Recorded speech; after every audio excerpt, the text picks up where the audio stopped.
Hello, my friends. You all are most welcomed on Gehlavat Science Beats. Please like, subscribe, and share more and more our channel. Today we are going to start second part of chapter microorganisms, friends and foe.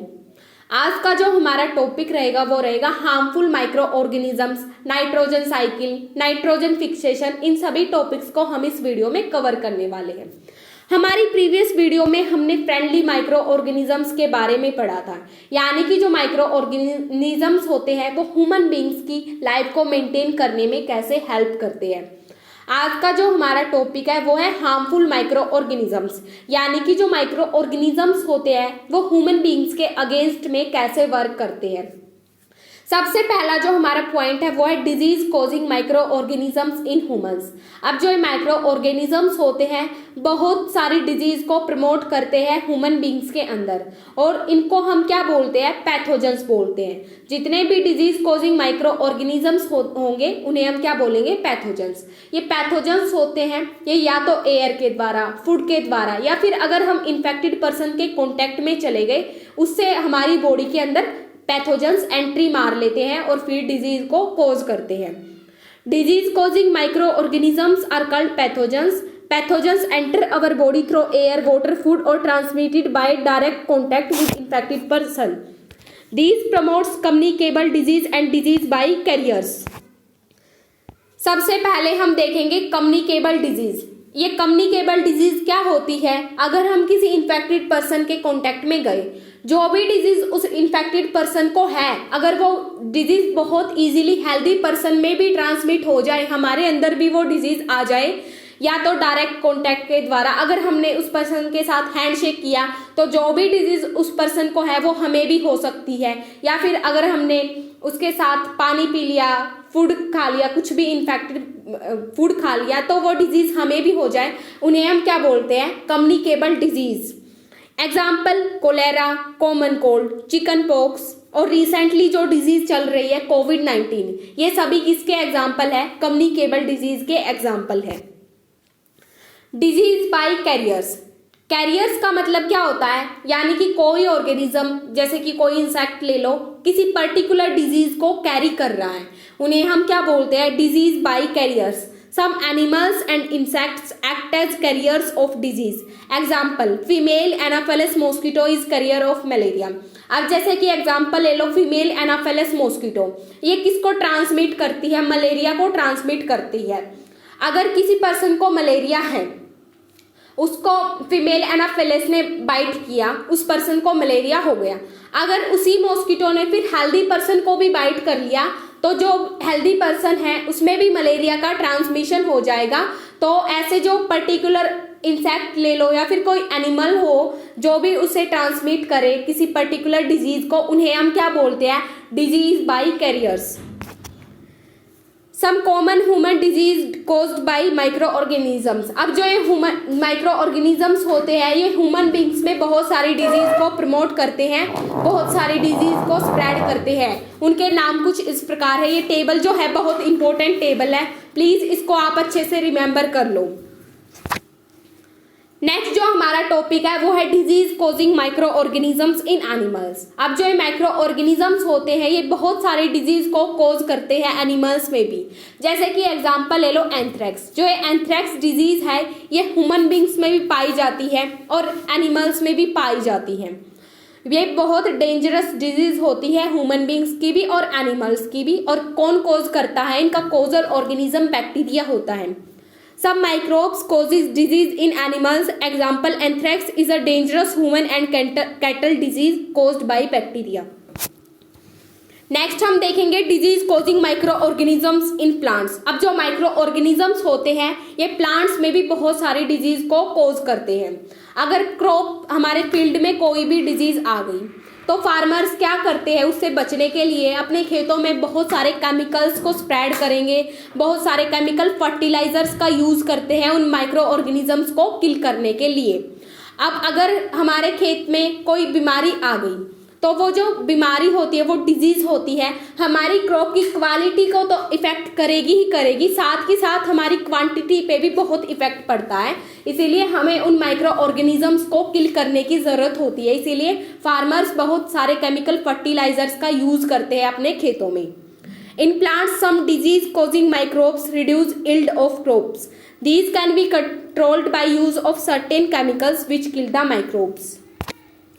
Next हम कुछ common plant की disease का discuss करेंगे। सबसे पहले जो हमारी होती है वो होती है सिट्रस कैंकर, और इसका कोजल ऑर्गेनिज्म होता है बैक्टीरिया और मोड ऑफ ट्रांसमिशन होता है air.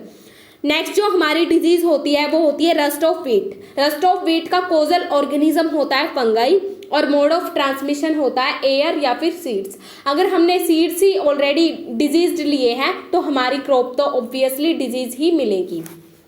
Yellow Wien mosaic of भिंडी, इसका जो कोजल ऑर्गेनिज्म होता है वो होता है वायरस, और जो मोड ऑफ ट्रांसमिशन होता है वो होता है इंसेक्ट। नेक्स्ट जो हमारा टॉपिक है वो है फूड पॉइजनिंग। अब अगर आपने अनकवर्ड फूड रख दिया कहीं पे भी, तो कुछ टाइम बाद आप देखोगे तो उसमें कुछ चेंज आ जाएगा, वो स्पॉइल्ड हुआ मिलेगा। स्पॉइल्ड क्यों होगा? क्योंकि उस पर माइक्रो ऑर्गेनिजम्स आ जाएंगे, और जो माइक्रो ऑर्गेनिजम्स होते हैं वो उस फूड पे कुछ ऐसे सर्टेन टॉक्सिक केमिकल्स को रिलीज करेंगे जो हमारे लिए बहुत हार्मफुल होंगे। अगर हम उस फूड का इंटेक कर लेते हैं तो इवन हमारी डेथ भी हो सकती है। इसीलिए हमें अपने फूड को प्रिजर्व करके रखने की जरूरत होती है, माइक्रो ऑर्गेनिजम्स से बचाने की जरूरत होती है। Microorganisms that grow on food sometimes produce toxic substance due to which food spoil. Sometimes poison can cause serious illness and even led to death. So it is important to preserve food to prevent it before spoiled. Next जो है हमारा topic वो है food preservation. Food preservation क्या होता है?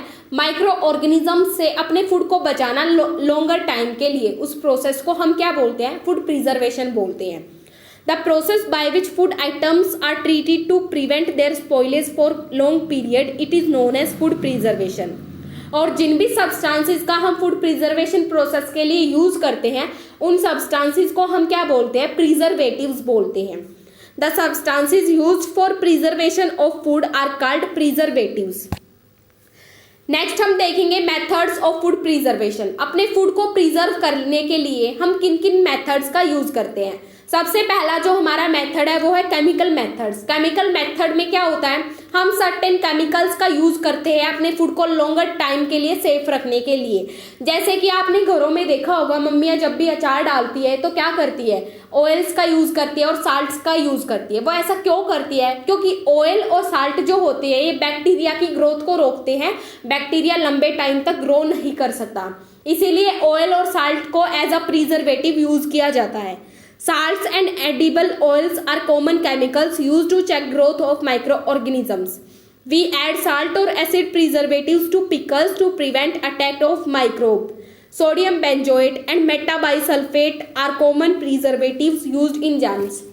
Jams में हम सोडियम बेंजोएट और सोडियम मेटाबाइसल्फेट का यूज करते हैं फूड को प्रिजर्व करने के लिए। नेक्स्ट जो हमारा मेथड है वो है प्रिजर्वेशन बाय कॉमन साल्ट। अब आपने देखा होगा मीट होता है जैसे कि और फिश होता है, ये लॉन्गर पीरियड के लिए क्यों प्रिजर्व रहता है? क्योंकि इन पे ड्राई साल्ट जो होता है हमारा कॉमन साल्ट जिसे हम यूज करते हैं उसको स्प्रेड किया जाता है अच्छे से, और इसीलिए इनको लॉन्गर पीरियड के लिए स्टोर करके रखा जा सकता है। नेक्स्ट है जो पॉइंट हमारा वो है प्रिजर्वेशन बाय शुगर। शुगर जो होती है वो कैसे प्रिजर्व करती है? क्योंकि जो शुगर होती है इसका यूज जैम्स में किया जाता है। जैम्स जो होती है, जेलीज हो गई, यहाँ पे इसका यूज किया जाता है। शुगर क्या करती है? जितना भी मॉइस्चर कंटेंट होता है किसी फूड आइटम के अंदर उसको रिड्यूस कर देती है, उसको कम कर देती है, और इससे फिर ग्रोथ ऑफ बैक्टीरिया रुक जाती है। Sugar reduces moisture which inhibits the growth of bacteria. Next है preservation by oil and vinegar. हमने अभी देखा था कि ऑयल और विनेगर होते हैं, कॉमन साल्ट होते हैं, कैसे बैक्टीरियाज की ग्रोथ को रोकने में हेल्प करते हैं। क्योंकि जो माइक्रो ऑर्गेनिजम्स होते हैं, बैक्टीरियाज होते हैं, वो ऐसी जगह पे ग्रो कर ही नहीं सकते। नेक्स्ट जो हमारा पॉइंट है वो है हीट एंड कोल्ड ट्रीटमेंट। यानी कि अगर हम किसी फूड आइटम को पहले तो थोड़ी सी हीट प्रोवाइड कर दे और फिर उसे चिल्ड कर दे, कोल्ड कर दे, तो इससे क्या होगी? बैक्टीरियाज होते हैं वो किल हो जाते हैं। Milk is heated to about 70 degree Celsius. जो मिल्क होता है उसको 70 डिग्री सेल्सियस तक हीट किया जाता है 15 to 13 सेकेंड के लिए, and then suddenly chilled and stored. It prevents growth of microbes. इससे क्या होता है, जितने भी माइक्रोब्स होते हैं वो मर जाते हैं। This process was discovered by Louis Pasteur and it is called pasteurisation. जो एक प्रोसेस थी मिल्क को हीट करने के लिए, ये किसने डिस्कवरी की थी इसकी? लुइस पास्चर ने। इसीलिए इस प्रोसेस को क्या बोला जाता है? पास्चराइजेशन बोला जाता है। Storage and packing. These days, dry fruits and vegetables are sold in sealed airtight packets to prevent attack of microbes. आपने देखा होगा ड्राई फ्रूट्स होते हैं, इवन अब तो वेजिटेबल्स भी सील्ड हुई मिलती है। वो ऐसी क्यों मिलती है? क्योंकि इससे जो होता है ना, माइक्रो ऑर्गेनिजम्स होते हैं वो हमारे फूड आइटम्स के अंदर ग्रो नहीं कर पाते, इसीलिए वो हमें स्टोर्ड और पैकेड हुई मिलती है। नेक्स्ट हमारा टॉपिक है वो है नाइट्रोजन फिक्सेशन। नाइट्रोजन फिक्सेशन क्या होता है? हमारे प्रीवियस चैप्टर में हमने राइजोबियम बैक्टीरिया और ब्लू ग्रीन अलगई के बारे में पढ़ा था। वो क्या करते हैं? नाइट्रोजन को फिक्स करते हैं। सबसे पहले तो ये कहाँ पे पाए जाते हैं? जितने भी प्लांट्स होते हैं लेग्यूम्स के फील्ड्स में मिलते हैं, ये उनकी रूट्स के अंदर पाए जाते हैं। रूट नोडुल्स जो होते हैं वहाँ पे रहते हैं। और ये क्या करते हैं? अब प्लांट्स डायरेक्टली जो नाइट्रोजन होती है उसको अपटेक नहीं कर सकते, उन्हें बैक्टीरियाज की हेल्प लेनी होती है। बैक्टीरियाज क्या करते हैं? जो नाइट्रोजन होती है उसको सिंपलर सब्सटेंसेस में ब्रेक डाउन करते हैं, नाइट्रेट की फॉर्म में ब्रेक डाउन कर देते हैं और फिर प्लांट्स उसको अपटेक कर लेते हैं। ऐसे ये एयर को फिक्स करते हैं, इसीलिए हम इन्हें क्या बोलते हैं? नाइट्रोजन फिक्सर्स बोलते हैं। Rhizobium bacteria lives in root nodules of leguminous plants such as beans and peas with which it has symbiotic relationship. Symbiotic relationship क्या होती है? साझेदारी बना के रखना, यानी कि प्लांट्स जो होते हैं वो बैक्टीरियाज को फूड प्रोवाइड करेंगे और जो बैक्टीरियाज होते हैं ये किसके एयर को फिक्स करने में प्लांट की हेल्प करते हैं। इसीलिए इसको प्रोसेस को हम क्या बोलते हैं? Symbiotic relationship. It fixes nitrogen present in air. Next जो हमारा टॉपिक है वो है नाइट्रोजन साइकिल। नाइट्रोजन साइकिल क्या होती है? अब जो हमारा एटमॉस्फेयर है उसमें 78% नाइट्रोजन गैस प्रेजेंट होती है और जो ये जो कंटेंट है एयर का ये बिल्कुल फिक्स्ड रहता है। नाइट्रोजन ना तो कम होगी ना ज़्यादा होगी। 78% ही कैसे मेंटेन रहती है नाइट्रोजन साइकिल में, हम इसी को देखने वाले हैं। The atmospheric nitrogen is taken by certain bacteria, rhizobium and blue-green algae present in soil. जो भी नाइट्रोजन होती है उसको सर्टेन बैक्टीरियाज ही अपटेक करेंगे, जैसे कि राइजोबियम हो गया और ब्लू ग्रीन अलगई जो होती है यही इस नाइट्रोजन को अपटेक कर सकते हैं। They convert it into nitrogen compound. वो उसको किस में ब्रेक डाउन करते हैं? नाइट्रोजन कंपाउंड में इसको ब्रेक कर देते हैं, जिन्हें हम क्या बोलते हैं? प्रोटीन्स बोलते हैं। When animals eat these plants, they also get the proteins. और जब भी एनिमल्स इनको खाएंगे, इन प्लांट्स को, तो उन्हें भी क्या मिल जाता है? प्रोटीन्स मिल जाते हैं। When plants and animal die, bacteria and fungi present in soil convert the nitrogenous waste into nitrogenous compounds to be used by plant again. और जब भी प्लांट्स और एनिमल्स ये मर जाते हैं तो जितने भी बैक्टीरियाज और फंगई प्रेजेंट होते हैं वो क्या करते हैं? जो भी ऑर्गेनिज्म जो मरा है उसको फिर वापस से किस में कन्वर्ट कर देते हैं? नाइट्रोजनस कंपाउंड में फिर से इसको कन्वर्ट कर देते हैं और फिर प्लांट इनको रीयूज करते हैं।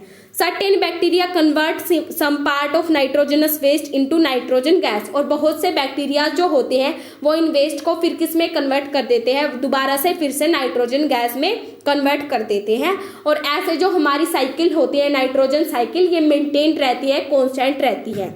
In this way nitrogen cycle is maintained in atmosphere. यहाँ पे हमारा चैप्टर बिल्कुल कंप्लीट हो जाता है। Please like, subscribe and share more and more our channel. Thank you.